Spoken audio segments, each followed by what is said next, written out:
Tomato पनि लगाइदिएँ मैले। खासमा टमेटो लास्टमा लाउँछ अरूले पनि, तर मेरो स्टाइल अर्कै हो।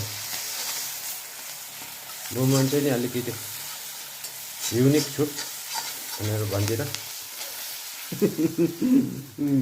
यहाँ माछा ट्राउट माछा चाहिँ यस्तो हुन्छ। अनि यसलाई चाहिँ टक्कसँगले लगाइदियो। अनि नमक लगायो, नमक चाहिँ यस्तो गरेर चाहिँ टक्कसँगले लगाइदियो। स्वाद अनुसारको नमक।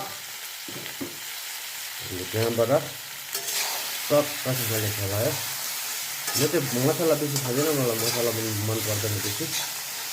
मसला चाहिँ तपाईँहरूले पनि नखानुहोस्, किनभने ग्यास्ट्रिकमा मसला चाहिँ राम्रो होइन। ग्यास्ट्रिक हुनेहरूलाई चाहिँ मसला नखाएको राम्रो। यस्तो अब खाउँ लाग्दो देख्नु थालिहाल्यो हो।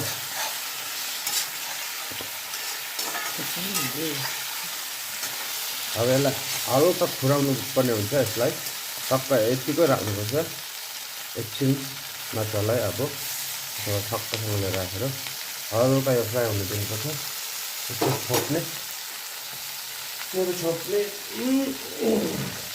यो मसाले कराईमा ठक्क मिल्ने खालको यो छोप्ने मैले बनाएको छु। हेर्नुहोस्, टक्कसँगले यसरी छोपेपछि एकछिनमा पाक्छ।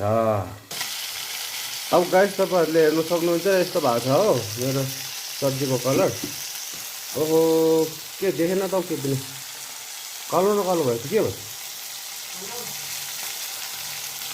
ए यस्तो भएको छ। अब यसमा चाहिँ छोइ गरेर चाहिँ पानी लाउनुपर्छ है। यस्तो गरेर चाहिँ पानी चाहिँ निकै लाउनुपर्छ नि गाइस। अनि यसपछि कलर सेतो आउनुपर्छ।